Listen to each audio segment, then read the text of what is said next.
નમસ્કાર વાલા વિદ્યાર્થી મિત્રો, ધોરણ 7 વિષય ગણિત પ્રકરણ નંબર 6. મિત્રો, આજે આપણે કાટકોણ ત્રિકોણની વાત કરવાના છીએ અને કાટકોણ ત્રિકોણમાં પાયથાગોરસ પ્રમેય કેવી રીતે આપણે વાપરી શકીએ છીએ એની પણ વાત કરવાના છીએ. તો આપણે જોઈએ કાટકોણ ત્રિકોણ અને પાયથાગોરસનો ગુણધર્મ. મિત્રો, અહીં એવા કાટકોણ ત્રિકોણની વાત છે કે જેમાં આપણે પાયથાગોરસ પ્રમેયનો ઉપયોગ કરવાના છીએ. પાયથાગોરસ પ્રમેય શું છે એની વાત કરીએ તો સૌપ્રથમ કાટકોણ ત્રિકોણની વાત છે, બીજા કોઈ લઘુકોણ ત્રિકોણ નહીં, ગુરુકોણ ત્રિકોણ નહીં, ફક્ત કાટકોણ ત્રિકોણ માટે જ પાયથાગોરસ પ્રમેયનો ઉપયોગ કરી શકાય છે. જો કાટકોણ ત્રિકોણ ન હોય તો આપણે પાયથાગોરસ પ્રમેયનો ઉપયોગ કરી શકતા નથી. એટલે ખાસ સમજવાનું છે કે કાટકોણ ત્રિકોણની જ વાત છે અને કાટકોણ ત્રિકોણમાં શું હોય છે કે એક ખૂણો કાટખૂણો હોય છે. આપણે જોઈએ કે પાયથાગોરસ પ્રમેય ક્યારે શોધાયો હતો તો ઈસવીસન પૂર્વે 6ઠી સદીમાં થયેલા ગ્રીક તત્વજ્ઞાની પાયથાગોરસે કાટકોણ ત્રિકોણ માટે અગત્યનો ગુણધર્મ આપ્યો હતો. કોણે આપ્યો તો ક્યારેક પૂછાતું હોય છે MCQs માં. ઈસવીસન પૂર્વે 6ઠી સદીમાં થયેલા ગ્રીક તત્વજ્ઞાની પાયથાગોરસે કાટકોણ ત્રિકોણ માટે અગત્યનો ગુણધર્મ આપ્યો હતો. ઈસવીસન પૂર્વે 6ઠી સદીમાં કોણે આપ્યો તો ગ્રીક તત્વજ્ઞાની. એ ગ્રીક હતા તત્વજ્ઞાની જેનું નામ હતું પાયથાગોરસ અને એમણે આ પ્રયોગ શોધ્યો હતો એટલે આપણે એમને શું કહીએ છીએ, પાયથાગોરસ પ્રમેય તરીકે ઓળખીએ છીએ. કાટકોણ ત્રિકોણ માટે જ એમણે શોધ્યો હતો. તો કાટકોણ ત્રિકોણ મેં અત્યારે એક દોર્યો છે. કાટકોણ ત્રિકોણ કે ABC એક કાટકોણ ત્રિકોણ દોર્યો છે કારણ કે ખૂણો B એ કાટખૂણો છે. હવે આપણે મિત્રો આ કાટકોણ ત્રિકોણમાં શું જોવાનું છે કે ત્રિકોણે 3 બાજુ હોય, 1, 2 અને 3 બાજુ હોય છે. પણ જ્યારે કાટકોણ ત્રિકોણની વાત કરતા હોઈએ ત્યારે આપણે એમાં એક બાજુ આપણે આપેલી હોય છે કે જેને આપણે કર્ણ કહીએ છીએ અથવા તો વિકર્ણ કહીએ છીએ. એટલે કે ખૂણો, જે ખૂણો કાટખૂણો હોય એની સામે જે બાજુ આવેલી હોય, આ કાટખૂણો છે, કાટખૂણાની સામેની બાજુ જે હોય એને આપણે શું કહીએ છીએ, કર્ણ કહીએ છીએ અથવા તો વિકર્ણ કહેતા હોઈએ છીએ. જે આ બાજુ આવેલી હોય છે એને આપણે કર્ણ કહીએ છીએ. બાકી આ બધી જે બાજુ આવેલી હોય તો એને આપણે બાજુ જ કહીએ છીએ. પણ જ્યારે કાટકોણ ત્રિકોણની વાત કરતા હોઈએ ત્યારે આપણે ખાસ કાટખૂણો હોય એની સામેની જે બાજુ હોય, કાટખૂણો જ્યાં દોર્યો હોય એની સામેની જે બાજુ હોય એને આપણે કર્ણ કહેતા હોઈએ છીએ. ક્યારેક વિકર્ણ શબ્દનો પણ પ્રયોગ કરવામાં આવતો હોય છે. તો આપણે ખાસ સમજ્યું કે અહીંયા AC એ કર્ણ છે જ્યારે BC અને AB એ બાજુઓ છે કાટકોણ ત્રિકોણમાં અને ખૂણો B કાટખૂણો છે. આ ખૂણાને કાટકોણ ત્રિકોણને સમજવાની પ્રાથમિક બાબત હતી મિત્રો કે આપણને કોઈ પણ કાટકોણ ત્રિકોણ આપેલો હોય, કાટકોણ ત્રિકોણ, અને એમાં આપણે વિકર્ણ કયો છે અથવા તો કર્ણ કયો છે, તો જે ખૂણો કાટખૂણો હોય, આકૃતિ ગમે તેવી દોરેલી હોય અને કાટખૂણા માટે આવી નિશાની કરેલી જ છે તો આપણે નિશાનીને ધ્યાનમાં રાખી એની સામે કયો ખૂણો, કઈ બાજુ આવેલી છે એ બાજુને આપણે કાટકોણ ત્રિકોણના કર્ણ તરીકે ઓળખીએ છીએ. તો ખાસ અહીં AC એ શું છે, કર્ણ છે, જ્યારે AB અને BC એ બાજુઓ છે. શું છે, બાજુઓ છે. અને ખૂણો B કાટખૂણો છે. ખૂણો B કાટખૂણો છે. કાટકોણ ત્રિકોણ માટેની જ વાત છે એટલે કાટખૂણો તો એક આવવાનો છે અને આપણે ત્રીજી બાજુને નામ આપી દીધું કાટકોણ ત્રિકોણમાં કે આપણે એને કર્ણ કહીએ છીએ. તો ખાસ કે કર્ણ, બે બાજુઓ આપેલી હોય, કાટખૂણો આપેલો હોય તો આપણે એને કાટકોણ ત્રિકોણ હોય છે અને કાટકોણ ત્રિકોણમાં આટલી વસ્તુઓ હોય છે. હવે મિત્રો આપણે ધ્યાન દોરવાનું છે કે પાયથાગોરસનો પ્રમેય શું આપણને કહ્યું, પાયથાગોરસે આપણને શું કહ્યું. તો પાયથાગોરસ એમ કહે છે કે કાટકોણ ત્રિકોણમાં બે બાજુઓના વર્ગનો સરવાળો એ કર્ણના વર્ગ જેટલો થાય છે. બે બાજુઓના વર્ગનો સરવાળો એ કર્ણના વર્ગ જેટલો થાય છે એવું પાયથાગોરસે કીધું. આ સાચી વસ્તુ છે. આપણે જોઈએ કે પાયથાગોરસ પ્રમેય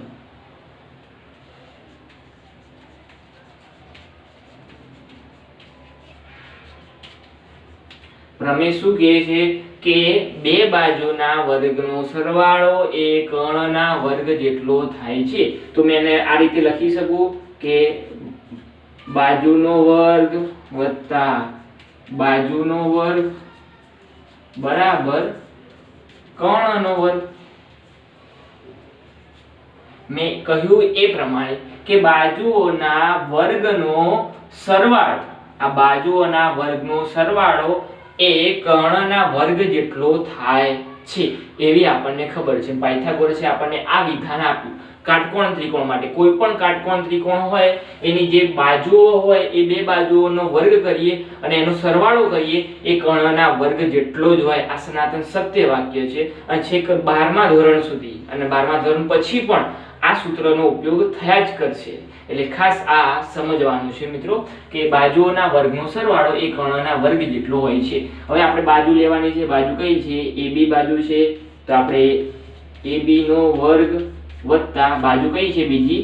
BC નો વર્ગ અને કર્ણ કયો છે? AC નો વર્ગ.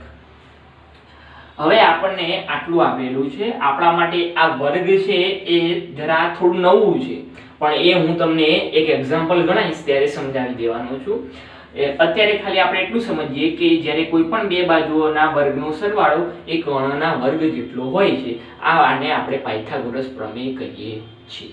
અને જો આ પાયથાગોરસ પ્રમેય હોય તો એનો મતલબ કે ખૂણો B કાટખૂણો છે એવું આપણે કહી શકીએ છીએ. અહીંયા શું આપેલું? A અને C આપેલું છે. બાજુ કઈ આપેલી છે? A અને C. અહીંયા કે B દેખાય છે? ના. તો આ જે બાજુ આપેલી હોય એ કર્ણની બાજુ હોય. અહીંયા B નથી આપેલો એટલે એ B કાટખૂણો છે. અહીંયા B હશે અને અહીંયા B હશે પણ અહીંયા AC આપેલો છે જે કાટખૂણો હોય એ આ બાજુ આમાં કર્ણમાં આવતી નથી અથવા તો એનું નામ કર્ણમાં આવતું નથી. એ આપણે જોવાનું છે ખાસ. મિત્રો હવે ખાસ એ વસ્તુ સમજવી છે કે આપણે કાટકોણ ત્રિકોણ માટે પાયથાગોરસ પ્રમેયનો અભ્યાસ કર્યો. જો આપણને પરીક્ષામાં પ્રશ્ન પૂછે કે ત્રિકોણ ABC માં કોઈ પણ બે બાજુઓના મૂલ્ય આપેલા હોય અને આપણને કર્ણની બાજુ શોધવાનું કે અથવા તો કર્ણની અને કોઈ બાજુનું મૂલ્ય આપેલું હોય એક બીજી બાજુના મૂલ્ય શોધવાનું કે એટલે કે આપણને ત્રણ બાજુઓ છે. ત્રણ બાજુમાંથી કોઈ પણ બે બાજુનું મૂલ્ય આપણને આપેલું હોય અને ત્રીજી બાજુનું મૂલ્ય શોધવાનું કે તો આપણે પાયથાગોરસ પ્રમેયનો ઉપયોગ કરી અને કિંમતો મૂકી દેવાની છે. આ બાજુનું મૂલ્ય આપેલું ને આ બાજુનું મૂલ્ય આપેલું હોય તો આ બાજુનું શોધવાનું આપણને કે આટલું જ સિમ્પલ આપણને પૂછે છે. પણ ધ્યાન શું રાખવાનું છે? કયો કર્ણ છે, કયો ખૂણો કાટખૂણો છે, આ બધાને ખાસ આપણે સમજવું જોઈએ. એ તો આપણે વિગતવાર સમજી ચૂક્યા છીએ. એના પછી એક એક્ઝામ્પલ છે એ જોઈએ આપણે કે ત્રિકોણ ABC માં ખૂણો B કાટખૂણો હોય તો AB બરાબર 5 સેન્ટીમીટર, BC બરાબર 12 સેન્ટીમીટર હોય તો AC શોધવાનો છે. જો આપણને રકમમાં આવું કહેલું કે ત્રિકોણ ABC માં AB બરાબર 5 સેન્ટીમીટર, BC બરાબર 12 સેન્ટીમીટર હોય તો AC શોધો એવું કહેલું હોય, અહીંયા ખૂણો B કાટખૂણો કહેવું જરૂરી છે. અથવા તો આપણને એમ કે ત્રિકોણ ABC એ કાટકોણ ત્રિકોણ છે. કાટકોણ ત્રિકોણ હોય તો જ આપણે પાયથાગોરસ પ્રમેય વાપરી શકીએ. અથવા તો આપણને કોઈ એક ખૂણાનું મૂલ્ય આપેલું હોય કે ખૂણો B કાટખૂણો છે એ રીતનું. તો કાટકોણ હોય અથવા તો કાટખૂણો હોય તો જ પાયથાગોરસ આપણે વાપરીએ છીએ, જે અગાઉ આપણે કહી ચૂક્યા છીએ. તો સૌપ્રથમ આપણે આકૃતિ દોરી નાખવાની. આના માટેની આકૃતિ દોરી નાખવાની. એક ત્રિકોણ આપણે આપણી રીતે દોરી નાખવાનું. આપણે દોર્યો છે. હવે મિત્રો રકમમાં શું આપેલું છે કે A, B અને C. તો આપણે મન ફાવે એમ ABC લખવાના નથી. આપણે શું કરવાનું છે? ખૂણો B કાટખૂણો છે તો એની જગ્યાએ જ ખૂણો B લખવાનો છે. કાટખૂણો તો ક્યાં હોય? અહીંયા જ હોય અને આને આપણે નામ આપવાનું છે B. હવે કયા નામ રહી ગયા? A અને C. A અને C ને આપણે ગમે ત્યાં લખીએ. અહીંયા A અને C કરીએ અથવા તો અહીંયા C અને A કરીએ તો પણ એ ચાલે છે. તો આપણે શું કરશું? A અને આવી રીતે આકૃતિ દોરવાની છે. ખાસ કે આપણે A, B અને C આપણી રીતે નામ લખી દઈએ તો આપણે જ્યારે ગણતરી કરતા હોય ત્યારે ભૂલ થાય છે. અહીંયા આપણને કહેલું છે ખૂણો B કાટખૂણો છે તો B ના આપણે કાટખૂણો જ દર્શાવવો પડે. કાટખૂણો ન દર્શાવીએ તો ચાલે નહીં.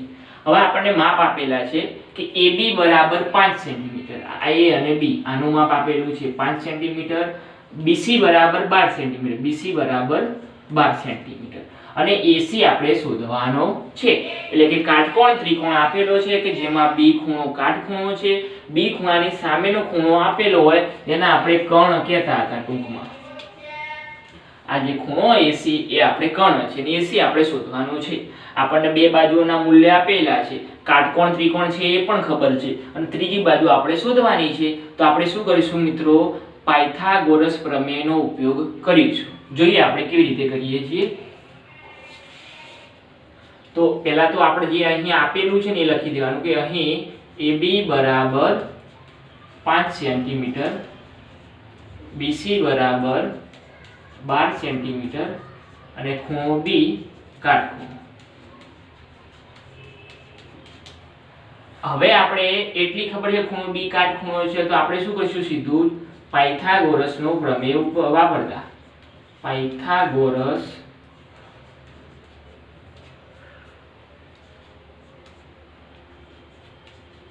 પ્રમેય મુજબ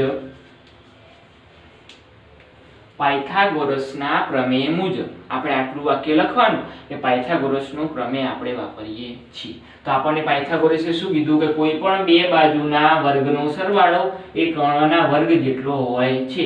તો આપણે શું કરવાનો, AB નો વર્ગ, કોઈ પણ બે બાજુ એટલે આ બે બાજુ, આ બાજુ નહીં લેવાની, એ તો કર્ણ છે, કર્ણ તો બરાબરની પેલી બાજુ જ હોય, એ સિવાયની કોઈ પણ બે બાજુ લઈ લેવાની.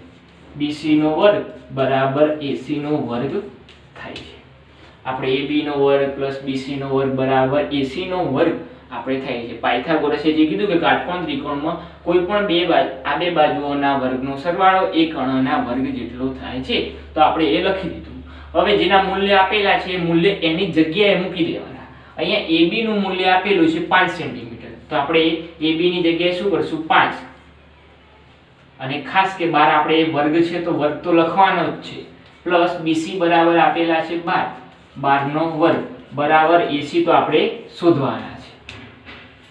હવે 5 નો વર્ગ અને 12 નો વર્ગ એટલે શું સાહેબ, એની તો આપણને ખબર નથી. 5 નો વર્ગ શું, 12 નો વર્ગ શું? તો આપેલી સંખ્યાનો વર્ગ શોધવા માટે આપણે એની એ જ સંખ્યા વડે એને ગુણવાનું, તો આપણને એની વર્ગ મળે છે. અહીંયા 5 નો વર્ગ આપણને કહેલો છે, તો 5 નો વર્ગ શોધવા માટે આપણે શું કરશું, 5 નો વર્ગ કોને કહેવાય, તો એની એ જ સંખ્યાને આપણે ગુણવાનું એની સાથે. એટલે કે 5 ગુણ્યા 5 કરીએ તો 5 ગુણ્યા 5, એની એ સંખ્યાને આપણે બે વખત ગુણવાનું, એટલે કે એની એ સંખ્યાને એક વડે આપણે ગુણ નાખ્યું તો 5 ગુણ્યા 5 એટલે કે 25. હવે આપણને એ રીતે 12 નો વર્ગ પૂછ્યો છે તો 12 ના વર્ગનો મતલબ શું થાય, 12 ગુણ્યા 12. આપણે રફ કામમાં જઈને 12 ગુણ્યા 12 કરી નાખવાના, આવડતા હોય તો ડાયરેક્ટ કે 144. આવી જ રીતે કોઈ પણ સંખ્યા આપેલી હોય આપણને, 10 આપેલી હોય, 15 આપેલી, 25 આપેલી હોય, 50 આપેલી હોય, 78 આપેલી, 98 આપેલી હોય, આપણે કશું જ કરવાનું નહીં. આપણને પૂછે કે ભાઈ 98 નો વર્ગ, આપણે અહીંયા 98 નો વર્ગ આવ્યો તો આપણે કશું જ કરવાનું નહીં. શું કરવાનું, 98 નો વર્ગ એટલે કે એની એ જ સંખ્યા વડે આપણે ફક્ત ગુણી દેવાના, જે જવાબ આવે એ અહીંયા લખી દેવાનો. રકમમાં જે ગુણાકાર કરી નાખવાનો ના ફાવતો હોય તો. વર્ગ એટલે એની એ જ સંખ્યા સાથે ગુણાકાર એક વખત, એટલે આપણને વર્ગ મળી જાય. કોઈ પણ સંખ્યાનો વર્ગ શોધવો હોય આપણને, કોઈ પણ આને જે 2 આપેલો છે એને આપણે વર્ગ કહીએ છીએ, તો કોઈ પણ સંખ્યાનો 2 ઘાત શોધવી હોય તો આપણે એની એ જ સંખ્યા વડે ગુણાકાર કરીએ છીએ. અને આપણે હમણાં પણ જોયેલું છે અગાઉ કે 5 નો વર્ગનો મતલબ 5 ગુણ્યા 5. સિમ્પલ છે મિત્રો. તો આપણે જે શોધ્યું છે એના ઉપરથી ખાલી જવાબ લખવાનો કે 5 નો વર્ગ એટલે 5 ગુણ્યા 5 એટલે અહીંયા લખવાના 25. એના પછી 12 નો વર્ગ કેટલો થાય, 144. આ બાજુ તો આપણે 80 ના વર્ગ એમના એમ જ રાખવાના છીએ. હવે 25 અને 144 કેટલા થાય, 5 નો 4 9, 4 નો 2 6 અને 1 169 બરાબર 180 નો વર્ગ. આપણે તો શું શોધવાનું છે, AC શોધવાનું છે. શું શોધવાનું છે, AC. પણ આપણને આ વર્ગ છે, વર્ગને પણ આપણે દૂર કરવો પડે. તો આપણે કરતા હતા એ જ રીતે કે આનો અહીંયા એવી સંખ્યા લાવવાની છે કે જે આનો વર્ગ હોય, વર્ગ તો હશે 169 આપેલા છે, એ કઈ સંખ્યાનો વર્ગ છે એ શોધવાનું આપણે. પણ એ કેવી રીતે મળશે આપણને, તો આપણે અંદાજ લગાવવાનો કેવી રીતે અંદાજ લગાવવાનો કે આ સંખ્યા એ કોનો વર્ગ હોઈ શકે? તો આપણે જોવાનું કે 13 ગુણ્યા 13 કરીએ તો કેટલા મળે છે? 169 મળે છે. અથવા તો આપણને ખબર ના પડે તો 12 ગુણ્યા 12 144 હોય તો 12 થી તો વધારે જ હોવાના, કારણ કે 169 છે. એટલે આપણે પછી 13 ગુણ્યા 13 કરવાના, 14 ગુણ્યા 14 કરવાના, એટલે આપણને અંદાજ મળી જાય. અથવા તો એવું ન કરવું હોય પણ આપણે જ્યારે પાયથાગોરસ પ્રમેયનો ઉપયોગ કરતા હોય તો આપણે એક પેજમાં ખાસ પહેલી સંખ્યાનો વર્ગ એટલે કે 1 નો વર્ગ, 2 નો વર્ગ, 3 નો વર્ગ, 4 નો વર્ગ એમ કરીને આપણે એક રફ કામમાં આપણે 1 થી 30 અથવા તો 1 થી 50 સંખ્યા આપેલી હોય એના બધાના વર્ગ રફ કામમાં શોધી દેવાના. આપણે આમ તો 1 થી 30 ની જ જરૂર પડશે પણ ક્યારેક એનાથી વધારે પણ જરૂર પડે છે. તો રફ કામમાં જઈ અને આપણે શું કરવાનું મિત્રો? 1 થી તે 50 સંખ્યાના વર્ગ શોધી દેવાના. જેમ કે 1 નો વર્ગ શું થાય? 1 ગુણ્યા 1 બરાબર 1. આ રીતે લખી દે. 2 નો વર્ગ બરાબર 2 ગુણ્યા 2. 2 ગુણ્યા 2 બરાબર 4. તો 2 નો વર્ગ કેટલો થયો? 4. 1 નો વર્ગ 1. એ તે 3 નો વર્ગ આપણે 3 ગુણ્યા 3. 3 તરી 9. આવી રીતે રફ કામમાં શોધી દેવાનું. જ્યારે આવા દાખલાઓ આવે છે ત્યારે આપણે એને ડાયરેક્ટ આપણે લખી દેવાનું, કાં તો આપણે યાદ કરી નાખવાનું. આમે આ વસ્તુ યાદ તો કરવી જ પડશે મિત્રો.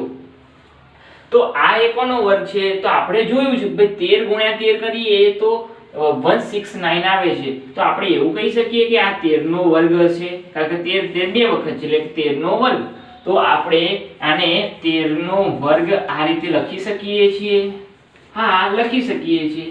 હવે બંને બાજુ વર્ગ છે તો બંને બાજુ વર્ગને ઓટોમેટિક દૂર કરી નાખીએ છીએ. આ વર્ગને આપણે દૂર કરી નાખીએ છીએ તો આપણને AC બરાબર કેટલા મળ્યા? 13 મળ્યા. આપણે AC બરાબર શોધવાના હતા, કેટલા મળ્યા? 13 મળ્યા. એટલે કે ઘનની લંબાઈ કેટલી હશે? 13. પછી આપણે પાછળ લખવાનું કે સેન્ટીમીટર. સેન્ટીમીટર જે એકમ આપ્યો હોય એ એકમ ખાસ લખવાનું ભૂલવાનું નહીં. વર્ગ કેવી રીતે કરવો છે અને અહીંયા પણ વર્ગ કરવાનો છે. ડાયરેક્ટ AC નો વર્ગ બરાબર 169 મળે, જવાબ ખોટો છે. એટલે જવાબ સાચો છે પણ આપણે તો શું પૂછ્યું છે? AC પૂછ્યો છે. AC નો વર્ગ તો પૂછ્યો નથી તો આપણે AC તો શોધવો જ પડશે. એટલે આ સંખ્યા એ કોનો વર્ગ થાય છે એ શોધવાનો છે. એટલે કે પૂર્ણ વર્ગ કોનો થાય છે એનું વર્ગમૂળ કાઢવાનું છે. તો આપણે 13 ગુણ્યા 13 કર્યા છે એટલે કે 13 નો વર્ગ કરીએ છીએ તો આપણને આ મળે છે. ખાસ સમજો મિત્રો. અને મેં તમને કહ્યું છે હોમવર્કમાં કે 1 થી 50 સુધીના આપણને ફાવે તો લખી દેવાના, અથવા તો 1 થી 30 સુધીના તો નોટમાં લખેલા જ હોવા જોઈએ. 1 નો વર્ગ, 2 નો વર્ગ, 3 રીતે આ રીતે આપણે શાંતિપૂર્વક લખી દેવાના છે. લખેલા છે તો આપણને સીધી રીતે ફટ લઈને ખબર પડી જશે. હવે મિત્રો આપણને દાખલા કેવા પૂછાય? અહીંયા આપણને AC નું મૂલ્ય આપેલું હતું કે AC બરાબર આપણને 3 મળ્યા, 13 મળ્યા. એટલે કે ટૂંકમાં આપણને 1, 2 અને 3 બાજુમાંથી કોઈ પણ બે બાજુઓનો મૂલ્ય આપેલા છે. આપણને 5 નું મૂલ્ય ન આપેલું હોય. કાટકોણ ત્રિકોણમાં ખૂણો B કાટખૂણો છે. AC બરાબર 13 સેન્ટીમીટર, BC બરાબર 12 સેન્ટીમીટર હોય તો AB શોધો. આવો પ્રશ્ન પૂછાય તો આપણે શું કરવાનું મિત્રો? આ જ પ્રમેયનો ઉપયોગ કરવાનો છે પણ જે 5 નું મૂલ્ય છે એને એમ રહેવા દેવાનું, કારણ કે AB તો શોધવાનું છે. આ જે BC આપેલો છે 12 નો વર્ગ 144 એને પેલી બાજુ લઈ જવાનું તો માઈનસ થઈ જાય. એટલે કે 169 ઓછા 144 એટલે કે આપણને મળ્યા 25. હવે 25 કોનો વર્ગમૂળ છે? તો 25 એ 5 નો વર્ગ થાય. 25 એ 5 નો વર્ગ થાય. 5 નો વર્ગ મૂકવાનો, બંને બાજુથી વર્ગ જતા રહે એટલે આપણને AB બરાબર 5 સેન્ટીમીટર મળશે. આ સાચી વસ્તુ છે મિત્રો. આવી રીતના દાખલાઓ પૂછાતા હોય છે. પાયથાગોરસ પ્રમેય આને આપણે કહેતા હોઈએ છીએ.